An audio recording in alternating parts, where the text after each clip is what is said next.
Bill Burr.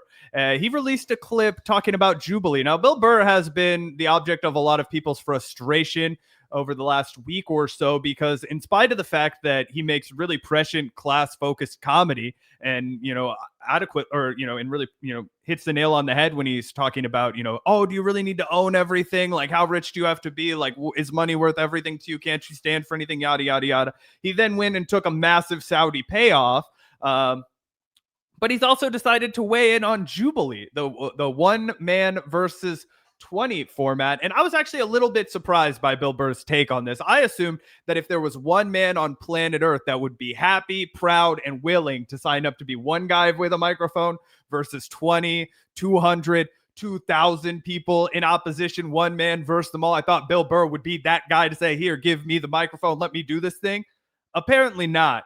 But did you get a chance to check out this Bill Burr Jubilee Surrounded react? I watched a little bit of it, yeah, and I thought Bill Burr makes some interesting points. That being said, unlike you, I'm not surprised that he takes this tack, Zach, because you don't really see a lot of Bill Burr debate moments. That's one thing. We go on, we react to like Bill Burr on an epic rant, or like, shutting down people or something with like a witty response, but he doesn't really like to get into the debate thing. And I think there's actually no better clip that kind of illustrates that than when he was on Bill Maher, and Bill Maher tries to start arguing with him about Israel and Palestine, and he tries to start justifying the genocide and being like, well, they had to do it, they have no choice but to slaughter all these children. And Bill Burr like refuses to actually debate. What are you, a fucking general? He's basically just like, what are you, like, why are you justifying this? Like, what are you, a fucking general? He's like what business do you have just as a normal dude, a comedian, like sitting here justifying atrocities, sitting here like drawing up a fucking war, like a battle plan or something, like we got to take out these people in Hamas. It was hilarious. It was a great response, and it was the perfect way to shut down Bill Maher's stupid attitude without actually having to get into the nuts and bolts of the conflict and all of the different shit which people will try to gaslight you with, right? So I'm actually not surprised, because it does seem like Bill Burr is someone that likes to have his opinion, speak from his heart, but he doesn't really like this whole debate bro culture where it's like, now justify it. Like, oh, that's how you feel? Well, do you have any receipts? Can you back it up with facts and an understanding of the history? And he's like, bitch, I'm just saying this because it's obviously true. It's how I feel. It's the thing that most people can see. Don't tell me that my eyes are lying. That's the energy I get from Bill Burr. No, that's very fair, and I think very illustrative from this. I just could, in my head, fantasize about him after the Philly rant, the epic rant. The way that he can just dismantle you, disarm you, crush you like a bug with his wit. I selfishly would love to see him employ that for a left-wing argument, but I totally agree. It's not in his personality. He prefers to be the only man with the microphone. Yeah. Somebody sent me something. I know it was just rage bait, but it was this Indian dude. They have, for whatever reason, this stupid thing where he's talking about Mehdi Hasan. He's like, this Indian dude. This Indian dude. They have, for whatever reason, this stupid thing where they have somebody, that debates, and then they have 20 fucking people sitting in a circle around the person that they don't agree with them. And for some reason, they've added the musical chair element to it. Like he says, I'm going to tell you right now, like whatever, the one I watched, Indian dude was like liberal, and then there was all these conservatives. And he'll just say, I'll tell you right now, I think, if you have a red tie on, you look like a fucking pussy, right? And then, or whatever. That's not really I guess that is a statement, whatever. He'll say things like, the president is not tough on crime. Just to get these conservatives frothing at the mouth. So the second he finishes his question, all these that are sitting around, they're going to scramble to the fucking chair. And then they sit down, and most of them are kids. So it's like a fucking 50-year-old debating. I saw another one. It was a black woman she was conservative, and then there was a bunch of liberal. Like your grandpa, like describing someone. Oh, this Indian guy, this black fella. Like, yeah, we get it. You don't have to specify the race of every person you're talking about, but it's still funny because it's an old guy. Bro, it is funny too. And also because that Bill Burr is like woke when it comes to race issues. Like all of his comedian contemporaries that he came up with were black guys. He's got a black wife. Like he's not a prejudiced guy like you would assume from your grandpa that calls everybody by your race. But it is really a no, but that's my point. Even like non-racist old people do that. Yeah. Like, it's just something about being an older white man, and maybe an older person of any color, but you just have to fucking specify the ethnicity of the person you're talking about in every story. Oh yeah, I think that is like something that's across generational appeal, because my sister was telling me a hilarious story of her boss's father, who's a Haitian guy, and and the way, like, she's relaying a story to me, and he's like talking about a Chinese coworker of his, and he was like, and he's a Chinese, but I tell him that Rootsy is for the Haitians and for Chinese, Exactly, yeah. And then she'd be like, yeah, let me tell you this. If, you got hairy armpits and hairy legs, I don't want to hear your political opinion because you're a liberal douche. And then they're just like, ah! They'll fucking run up to them. And then this full-grown adult basically tears a kid a new ass. Like, it's so fucking stupid. It's so stupid. And nobody comes away going like, wow, that guy made a good point. They don't. Everybody is locked Honestly, in. that's Crocodile Pilot makes an interesting point. That Jubilee is kind of like the commentary version of the slap guard. That stupid UFC thing where people just hit each other in the face and then move on to the next. Like, isn't that kind of what it is? It's the power slap league. Yeah, exactly. Just like fucking, it's just a verbal version of that. Like, it's not a serious debate with any actual, it's not like this person makes a well articulated argument, and then this person makes a well articulated. It's just like verbal, slapping. I totally agree, but that's actually what I kind of find a little compelling about this. It's like the debate equivalent of blood sport, right? It's like, you know what? If you just want to get right into it and scream at each other, this is the perfect place to do it. And that's why I think Bill slightly undersells Mehdi here. I think he does him a little bit dirty by comparing him to Candace Owens right off the bat and lecturing him for, screaming at children. These guys are all adults here, right? There's nobody that's 17 years old, right? They're 21. You can call them kids if you want, but they're actors. They got paid to be there. They showed up, whatever. And they sit down at the Jubilee thing, and they're like, I am going to say the most deranged white supremacist shit you've ever heard. Like, yeah, I think it might be a public service to slap those guys around a little bit. Be like, hey, you stupid idiot, you deserve a new asshole now. Try shitting from here. You know what I mean? So I think that, Bill Burr, for the sake of comedy in this, rant that he's on, he does do Mehdi a little bit dirty.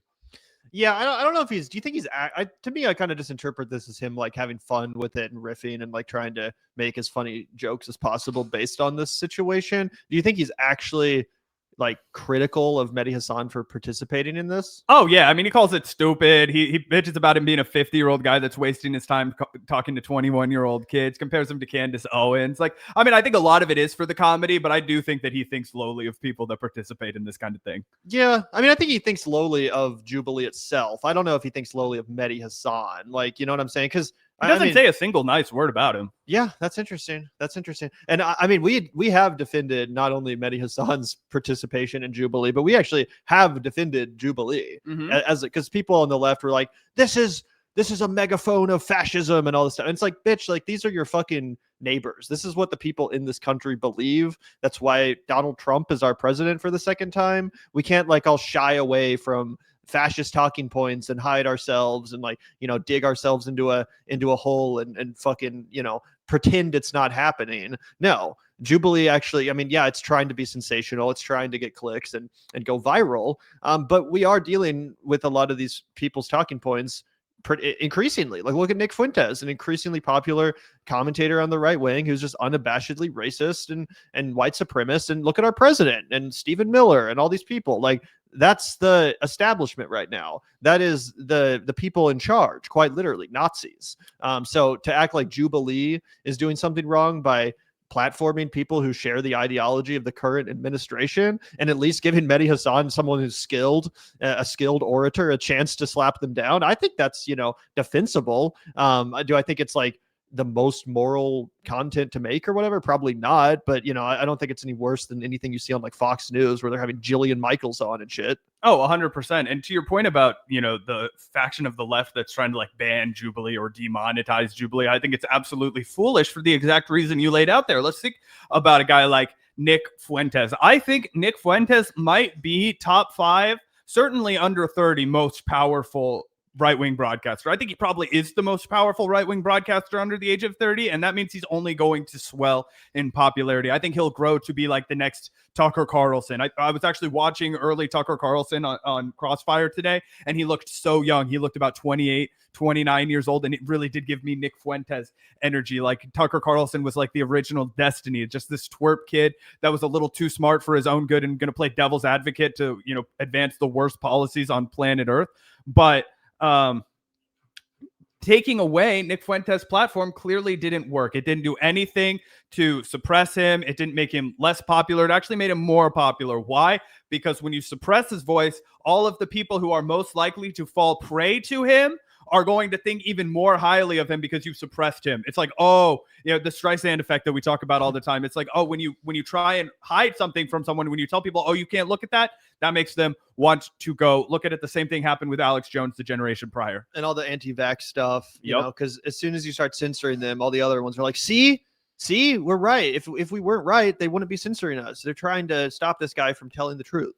That's all it creates. So yeah, we've been against that kind of bullshit for a while. Do you want to watch any more of this? Yeah, he goes on to make a few more good points. We can play it for a second. I will say I did see this one angry conservative guy, and he goes, "It's tribal now. The gloves are off." And it's just like, dude, have you considered getting off Facebook? Have you considered this guy? I'm sorry. I don't know why Bill Burr didn't take the opportunity to talk about how this guy looks like he only leaves the house to get more vodka and orange juice. It's like his wife left him and he's no longer able to see the kids. So he's on like a 5-day bender, and he came straight out of his crib, not taking a shower and sitting down across from Mehdi Hasan. I mean, look at that image right there. Fucking A. Yeah, he almost looks like medieval. Like he looks like he'd be like the guard of like a dungeon in like medieval times, or maybe like a gladiator. Like, can't you see him like being an extra because he's not handsome enough to play Maximus? Oh, he's not. Yeah, Russell Crowe, but like one of the ones in the background that's just being like offered up to the tigers and shit. Like, this guy's probably not going to make it out of this round. But he looks old. Like he looks like he has an old school. Yeah, like face. an ancient bone structure. Yeah. Like getting offline? Have you considered not reading comment sections and just going for a fucking walk? There's this thing a long time ago. There was a radio play called War of the Worlds.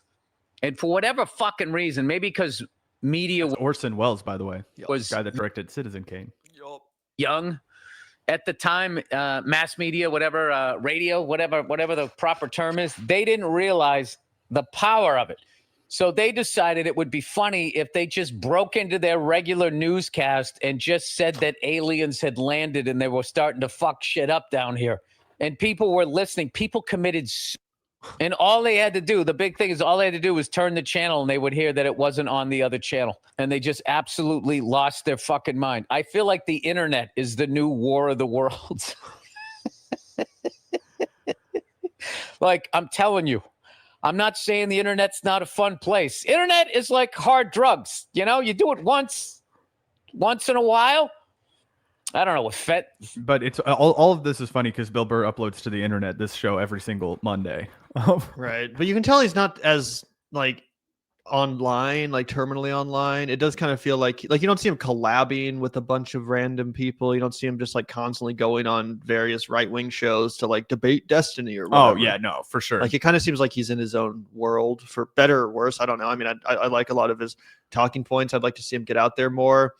But I guess we could talk a little bit about the Saudi festival that he's participating in, along with a bunch of other huge names in comedy. And I was watching, Tim Dillon give his justification for this. He was talking about how they're literally paying me like $500,000 essentially, like to do one comedy set. He's like, how the fuck am I going to turn that down? It's one comedy set for like $500,000. Unfortunately, I think that not only should Tim Dillon have turned it down, obviously I think Bill Burr should have turned it down, given the fact that he's been pretty based, when it comes to politics. So it kind of sucks to see him, falling for this payout from Saudi Arabia, who like less than 5 years ago chopped up Jamal Khashoggi because he published some dirt in the Washington Post or something. They literally bone sawed a man to death, an American journalist. But let's all move on from that. Yeah, it's absolutely sickening. And what's crazy, maybe I'm missing him, but I don't actually see Tim Dillon on this poster, which means that he's probably getting paid less than Bill Burr, who's featured prominently on this poster, is getting paid. I imagine they're paying Bill Burr something fucking crazy, like $1 million to do this set. Obviously, it goes without saying, I'll never be offered $1 million to do fucking anything in my life. So yes, you know, you could say I'm armchair quarterbacking. That's what I do for a living. I armchair quarterback. And I do think it's fucking bullshit if you own a couple helicopters and you're rich as shit, you can spend all the money you want for the rest of your life to not have any lines in the sand when your whole entire shtick for the last 3-4 years is about what happened to normal guys, what happened to just going to ball games, how come people have to like sell out for everything, how come everything has to be for sale, why can we just decide that everything is up for grabs to the highest bidder, right? That's been the whole crux of your message. I'm a working class guy. I'm not like Joe Rogan. I'm not like Dave Chappelle. I'm not selling out. This is who the fuck I am. I'm Bill Burr from Boston. I'm an Irish working class kid that's grown up. That's his whole brand, right? And I saw a lot of people on Twitter that were getting pissed off about this use the word that I think is actually kind of fair. Bill Burr was pretty sanctimonious when he was talking about rich people, right? Bill Burr was definitely talking about rich people as if they were not him.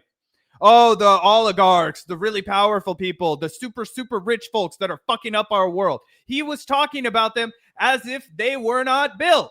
But guess what, Bill? The second you had an opportunity to come out there and make a bad decision that would enrich you, as soon as you could be one of the bad guys, you sold out and fucking did it. And you were like, fuck it. Like, who cares? People are going to roll their eyes and be like, he's a comedian anyway. At least he's not taking dumps on trans people 24/7 or whatever, because the only people that really care and stand up for their morals are on the left. And the people that he's going up and doing comedy with here have all lurched way more to the right. You've got a bunch of Diet Rogan guys. You got Andrew Schultz on here. You got Louis C.K., who's, you know, no longer canceled. I mean, fucking, I don't know. It's just really disappointing to see that Bill Burr wouldn't say no to this when he absolutely does not need the money. Yeah, it's really unfortunate. It's really unfortunate because we need more people speaking out about the Saudi government's abuses, its human rights atrocities, the fact that it's like a, you know, society mostly built on the back of modern day slave labor, in addition to a bunch of the other, you know, Gulf state city states and nations and all that stuff. It's all, you know, pretty crazy, to be honest, as far as the human rights atrocities go.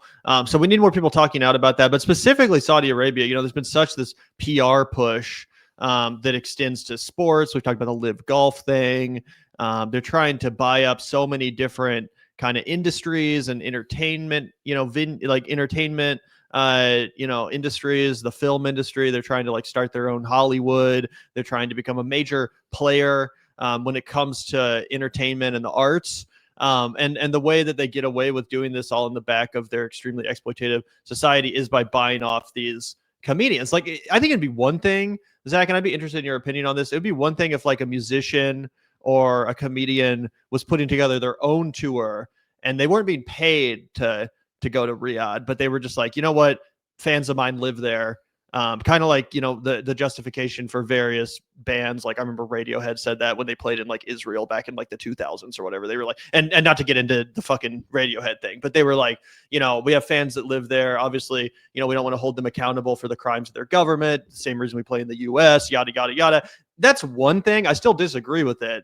But at least you're not being literally paid to go there and perform in order to straight up participate in the whitewashing of government, which is what this is. Again, it would be one thing if Bill Burr was just going on a tour around the world and he was like, yeah, I'm going to stop in Riyadh because got some Saudi fans, right? That'd be one thing. But he's being paid to go there, being flown on a private jet, you know, and being paid like $1 million fucking dollars to do this, specifically, again, to whitewash the image of this nation.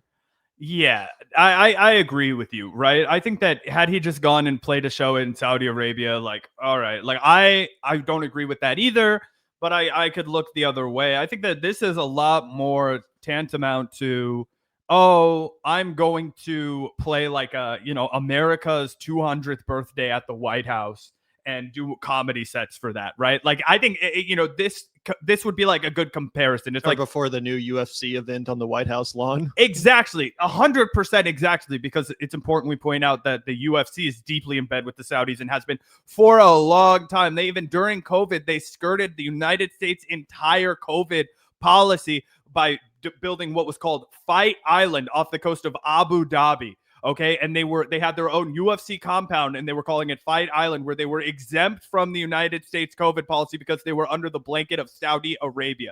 So that's another fucking industry that's deeply corrupted by Saudi. But yes, I think that when you go and you do this big old thing, and it's like, look at the glory of Saudi Arabia. We're paying you $1 million in blood money. Do not care about the oil that was extracted and burned, and the petroleum, and all the wars that have been dealt, and all of the United States fucked up relationship with Saudi Arabia. Like, it's crazy, dog. It's crazy. And not only are women like second-class fucking citizens in Saudi Arabia, if you pretend to ever care about that, Bill, you know, all these things that they just start to erode. And I am the last guy to come out here and be like, oh, America's like because America's fucked up, right? America is just as brutal and crazy. Yeah, we're allies with Saudi Arabia. We're fucking enabling a bunch of their atrocities. Exactly. And I know that would be the pushback from a lot of these people who want to have an excuse to take this blood money. And if you're looking for an excuse to take blood money, you're going to find it. What I'm pissed off about is Bill Burr presented himself as a guy that was going to draw an ethical line in the sand. A guy that said, you know what? I haven't forgotten all of my values, and I want to talk about that in my comedy. To then go and sell out all of those values to take $1 million from Saudi Arabia to help redeem their global reputation, which is in the shitter right now, which is what you're doing, right? It would be the same as going and doing like a massive propaganda event for Donald Trump. You know, oh, we're going to get Aerosmith to be in the reunion, and they're going to play. And then Bill Burr and Dave Chappelle are going to do comedy, and then Donald Trump is going to walk out and wave to the crowd. It would be like doing something along those lines, because you know Saudi Arabia is going to use this for propaganda and be like, look at all the stars from America that can't wait to perform in Saudi Arabia. Global rich elite, please come here to get your entertainment. You know what I mean? Yeah. So. The only piece of pushback I would have, and I'm interested in your opinion on this, because I disagree with this. I think it's messed up, obviously, for the reasons I just laid out. I guess the only pushback I would have is like, would we be upset if Bill Burr announced a new comedy special with Amazon Prime or Netflix, other giant corporations that have tons of, they blood on their fucking hands, probably, or Zionist, like pro fucking Saudi, pro Israel, all this stuff. Like, that's pretty common. I would be pissed about the Israel shit. I would be nuclear about the Israel shit personally, if that happened. Like, if he took it Amazon Prime, like if he did a exclusive Amazon Prime special. That I feel like is a little bit different than going to Saudi Arabia and doing a show like this. Personally, for me, I think taking an Amazon Prime deal and going and doing a show in Saudi Arabia for the crowd of Saudi Arabia, and taking $1 million to do it, to me, that's a little bit different. Interesting, because I think Amazon is about as bad as a corporation as you could possibly get. I mean, they're in bed with all the. You don't think there's like, some Amazon Web Services integration into the Boeing technology that kills Palestinians? Like, I'm sure you could point out tons of blood and, dark, dirty secrets in that. And I think that's how you would excuse taking this money, right? Like, if you wanted to feed yourself a bunch of rationalizations for why it's okay, that's exactly what you would tell yourself. I'm not doing that. No, I know. But I'm just saying, like, as a fan of somebody, I do think it's interesting. As a fan of these people, as a fan of a lot of products which are sponsored by giant, horrible companies like Amazon. And this is I was kind of thinking about this because Jim Jarmusch, who just won the Golden Lion at the Venice Film Festival, he was talking about how his latest film is produced by Mubi, which is under fire because I don't even know the specifics of it, but Mubi, which is like a kind of indie distribution company, kind of like a smaller A24. They recently got in bed with some Israeli linked tech company. I don't even know the details, honestly. I thought it was the investments into Mubi came from an Israeli company. There you go. That was it. Yeah, they somehow got involved with some like an Israeli investment or something. And Jim Jarmusch, and this happened after his movie came out and was produced, so he didn't know about this when he signed up with Mubi. But he was talking about like, I'm pissed about it. It sucks. I'm in communication with them trying to figure out what's going on here. But he also was like, I like, there's really no alternative. Like, if you're going to be working with any big money group to get financing for your film on this level, like, none of them are totally clean. Once you start working with big corporate money, you're kind of already fucked. Like, there's no way to, this corporate money is good, this big money, this dark money is actually approved, and this one's not. He's like, so even if it wasn't Mubi, for me to have gotten this movie made, I would have had to rely on some financing that I don't necessarily fully support or agree with the people in charge of it. So that was an interesting point about just like, basically there's no, what's the phrase? There's no ethical consumption under Yeah, capitalism. he was basically making that point, and I could kind of see how that would apply to someone like a comedian too. It's like, oh, you're gonna get all pissed because I'm taking this money from Saudi Arabia, but you'd happily go downstairs and watch my new Netflix special and sign up for Amazon Prime so you can get access to my new exclusive series. Like, you know what I'm saying? Yeah, I do hear what you're saying, and I wasn't making an accusation when I said this. I think that is literally what these people tell themselves when they excuse these kinds of atrocities. They're like, oh, well, what the fuck am I supposed to do? Who the hell? None of these people would say no to $500,000 if it was offered to them, right? And I think that exact kind of self-talk, that exact kind of rationalization will lead you to do things that are not necessarily for the greater good, but for your own benefit. And I think that for me, and I can only speak for myself, when I see, okay, I'm going to fly to fucking Israel and do a show in Tel Aviv, and I'm going to do it for the Israeli people, like that does strike me as a different thing than signing a deal with Amazon, who has some links with their Amazon Web Services to Israel, in the same way that if Bill Burr did a deal with Netflix, who I'm sure has all kinds of shady But investments. she already has F is for Family is like a whole series he did with Netflix. And Paper Tiger, he did as a stand-up special for them. I think he did another stand-up special for them as well. So he's done a bunch of work with Netflix, right? I do personally view that as different than I am going to go and get on a plane, fly first class to this other country and do something that I know is laundering their global reputation, which is poor because of the way they've treated other people, the way they've exploited workers, the way that if I'd been born in another part of the world, a working class person, I would have had to slave and toil away under these people. And I don't want to enrich myself with that behavior. Like, I do think it is something that we can ask these people to say, like, hey, if you do want to be a real authentic voice for the working class, don't fucking do this. And you raise another good point, Gavin, which is that, hey, Bill Burr, you're fucking ginormous. Why don't you self-release your comedy specials? Because that's something I could get behind. In the year 2025, there are more and more comedians. Stavros does this. Andrew Schultz has done this, even though he's not my favorite guy. Other comedians are saying, hey, we don't need anybody to release our stand-up special. I will release my own stand-up special on my very popular YouTube channel, and then I will tour all around the world, and I won't have to maybe I won't make as much money off of the actual stand-up set. More people will hear it, and I'll make my money back touring. I think that is like the golden standard for what you should do. I don't think you should work with Netflix or Amazon if you can avoid it. I don't think you should work with HBO either. I think if you can do it independently, you should. But I'm a little more lax about that because of the fact that that's a little bit more the way business is done.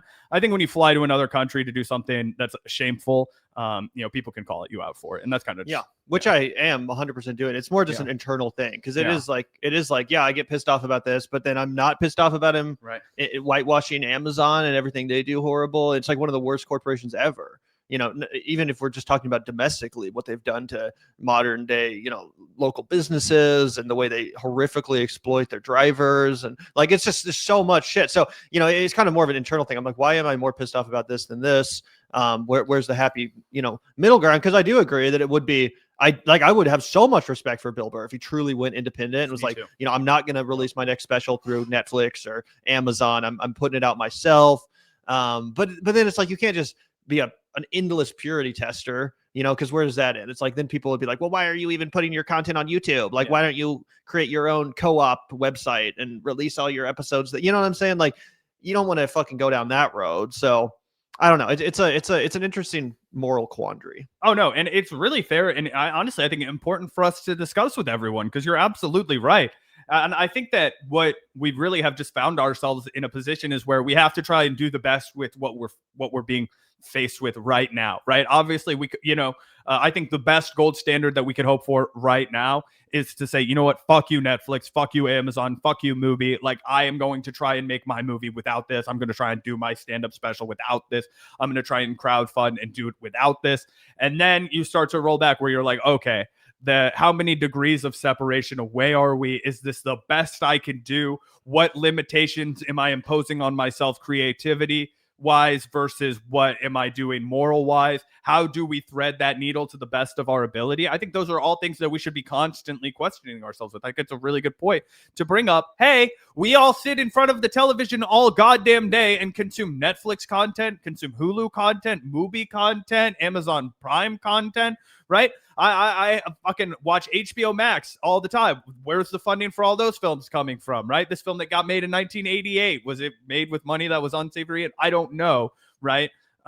So I think it's just a matter of we take the information as it comes. What's the gut feeling we get from it? Let's investigate that gut feeling to see if it's rational and move forward from there. But yeah, like, am I never going to watch any Bill Burr content again after this? No, I still will. Am I going to come out here and say when I thought he's you were right? saying no, I'm never going to. Yeah, yes, like, I will. Sorry. No, I am going to, right? And that's the other thing where it's like, okay, how outraged and incensed can I get out here if I know as a consumer it's not going to be the final straw for me? Because I think that's the other calculation people like Tim Dillon and Bill Burr and Aziz Ansari and all these other guys that are on this bill being like, okay, people will look at this and they won't like it, but I'm getting 800 grand or whatever the hell it is. So I'm fed for the year.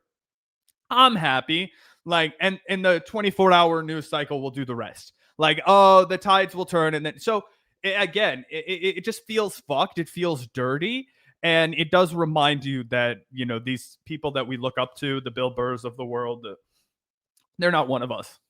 Yeah, it's unfortunate. It's unfortunate. And yeah, Saudi Arabia is fucked. I mean, they're literally also a genocidal country. Yeah. Look at Yemen and what they've done. Great point. I mean, there should be, you should have to fear backlash if you're a famous person that goes to do a show in Saudi Arabia. Like, it should be just as controversial as going to Israel and doing a show, which I have a feeling Bill Burr would know better than. Yeah. I don't think Bill Burr would announce a Tel Aviv comedy show that he's participating in because he understands that there would be backlash. We do need to create backlash for all these comedians, and not just Bill Burr. We're singling out Bill Burr because he's actually, you know, been one of the only people in this lineup to actually say anything that's like based and left wing and shows that he has humanity. So we're holding him to a higher standard. But yeah, you know, fuck Dave Chappelle for participating in this. Fuck Kevin Hart. Obviously Hannibal Buress, not surprised to see him up there. Fucking landlord piece of shit.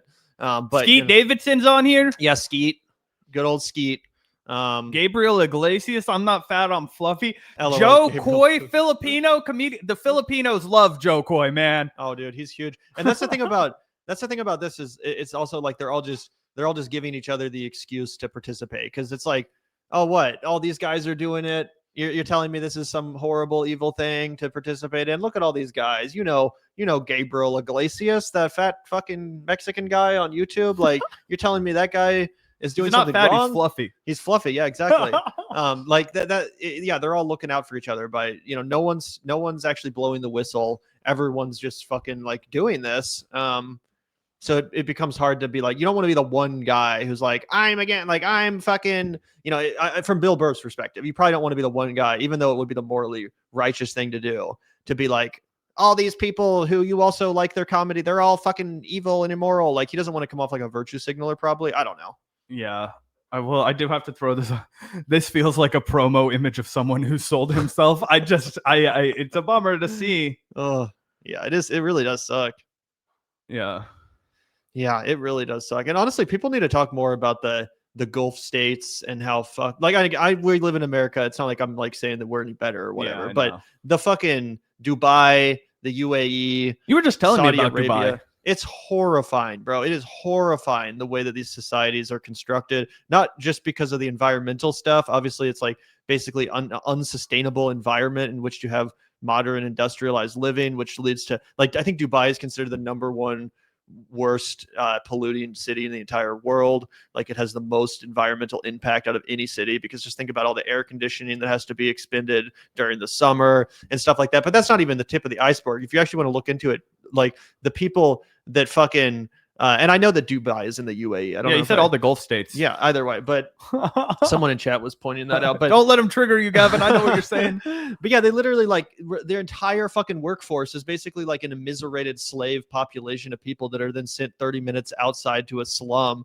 in the desert where they actually live. They're carted into the fucking city in the morning and they leave at night. But the entire workforce, everyone that's not a rich piece of shit there is literally a slave, a modern day slave that lives in like a fucking shanty town, like District 9 style slum at 30 minutes away in the desert.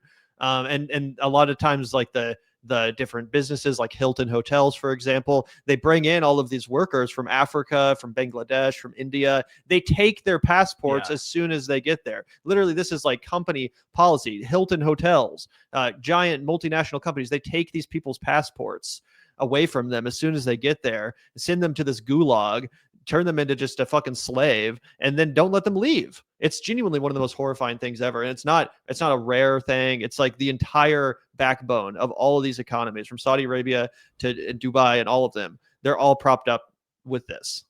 1,000,000% Qatar is another one, a country that just gave our fucking president a ginormous multi-billion-dollar bribe in the form of a new airplane. When the World Cup was going to be in Qatar, there was a bunch of really good documentaries about the exact practice of stealing people's passports and enslaving them, right? What it basically is it's like a modern version of indentured servitude. Yep. These people, they'll put up desperate people, man, people who just need to feed their fucking kids so their kids don't fucking starve.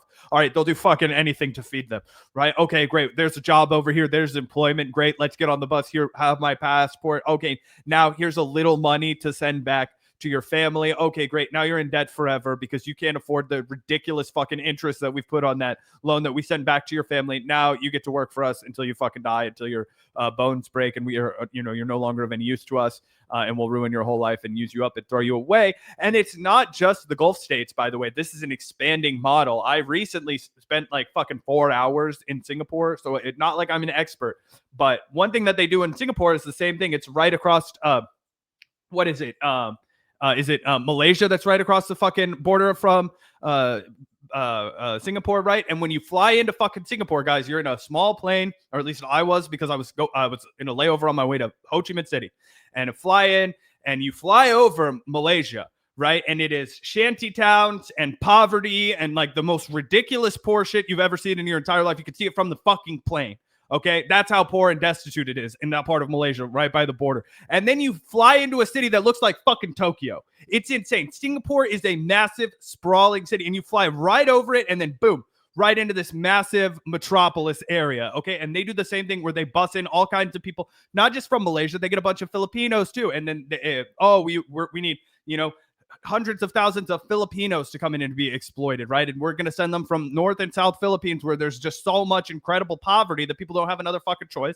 And they're going to be the backbone of our economy, and they'll be the lowest on our caste system. And so it is this new way for countries, cities to build themselves up basically at the exploitation of the global poor. Yep, 100%. And again, it's not like we can sit here as Americans and really judge. Like, we're also living in a country that was built by slaves and built on the genocide of Native American people. So it's like, yeah, we also did that. It was just like back in the day, I thought we'd progressed as a society, but apparently not. Apparently that's still how countries are constructed, just on the back of slave labor, and everyone just pretends it's not happening and looks the other way. And all these bougie asshole rich celebrities go out there to, enjoy the Dubai nightlife and eat the Dubai chocolate and pretend that it's not all the result of literal modern day slavery. And of course, it's not just celebrities. It's not just Bill Burr. It's the president of the United States. Saudi Arabia and their stupid Live Golf Tour thing has deals with Trump golf resorts all over the fucking world. So there's a deep financial relationship between the president of the United States and Saudi Arabia itself, which basically means they have a total green light, total carte blanche to do whatever they want. There will be no consequences for anything they do as an ally of ours, as long as Donald Trump is the president. Right.